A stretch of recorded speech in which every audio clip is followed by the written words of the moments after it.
Terima kasih. Jadi hari ini dan 2 hari ke depan kita akan melakukan koordinasi dalam rangka percepatan penyediaan atau produksi benih tanaman perkebunan. Kenapa harus kita lakukan koordinasi? Ini supaya menyamakan persepsi, para produsen tahu persyaratan-persyaratan apa yang harus dipenuhi oleh mereka sebagai produsen, manakala mereka menjadi mitra dengan kita. Kemudian Pak Menteri juga, pimpinan kita di Kementerian Pertanian mentargetkan di bulan Januari ini kita harus bisa berkontrak minimal di angka 2 triliun. Kenapa gitu? Karena ini juga kita untuk menjamin kegiatan ini bisa sustain perjalanannya. Karena pengalaman yang dulu-dulu gitu ya, kegiatan penyediaan benih biasanya baru bisa dilakukan di bulan Juni gitu ya. Nah ini kalau misalkan dari periode Januari sampai Juni ada kekosongan, ini kan dikhawatirkan tingkat kepercayaan publik, dari Kementerian Keuangan juga ini sebetulnya kegiatan berjalan atau tidak gitu ya, sehingga kita akan membuat kontrak panjang, tetapi tentu saja dengan pengawasan berkala gitu ya.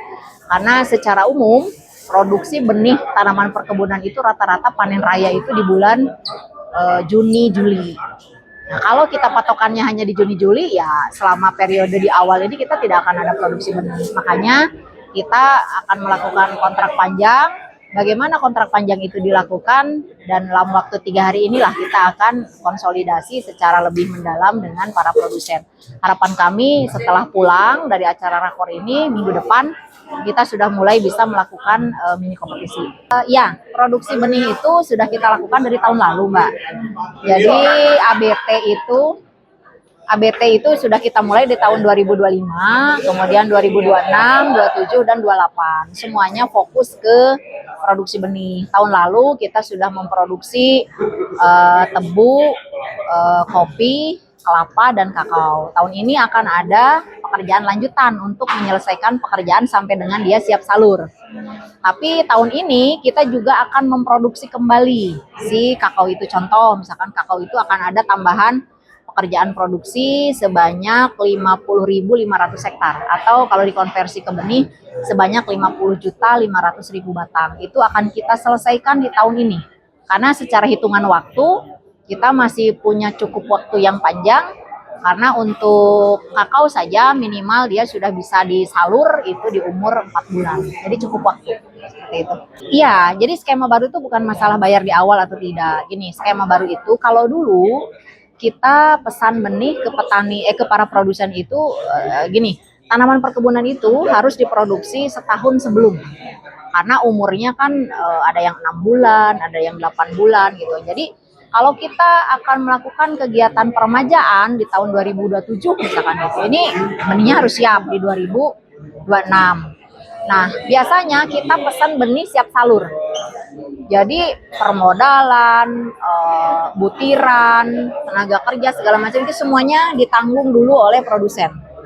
Nah, kalau tahun ini itu kita akan bekerja sama memesan benih atau memproduksi benih bersama-sama. Jadi pemerintah memberikan biaya untuk pembelian butiran benihnya, biaya HOK-nya, kemudian biaya pemeliharaan segala macam sampai dengan dia siap salur. Jadi resiko kegagalan benih itu tidak dibeli, misalkan gitu seperti yang pengalaman dulu-dulu, itu menjadi resikonya lebih minimal.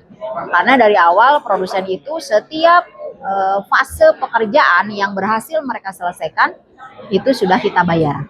Tebu itu banyak varietasnya yang sudah kita lepas. Kita itu ada 117 varietas dan itu masing-masing punya keunggulan spesifik lokasi, sehingga di dalam memproduksi tebu termasuk kita mencari benih overbooking. Benih overbooking itu adalah benih yang kita ambil dari kebun tebu giling tetapi kita setarakan dengan kebun tebu berjenjang atau kebun KBD.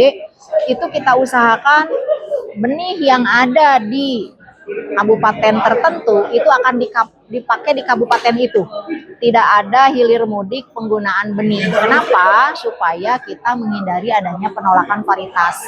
Karena biasanya petani itu sudah minded dengan varietas tertentu. Walaupun kita sudah banyak varietas, tetapi ada kecenderungan memang petani itu lebih senang varietas A, B, C, D gitu. itu bisa dimaklumi karena yang mendapatkan hasil dari healing segala macam kan petani. Jadi kita membebaskan petani menggunakan varietas apapun, yang penting dia sudah varietasnya dilepas sebagai varietas unggul, bersertifikat dan berlabel.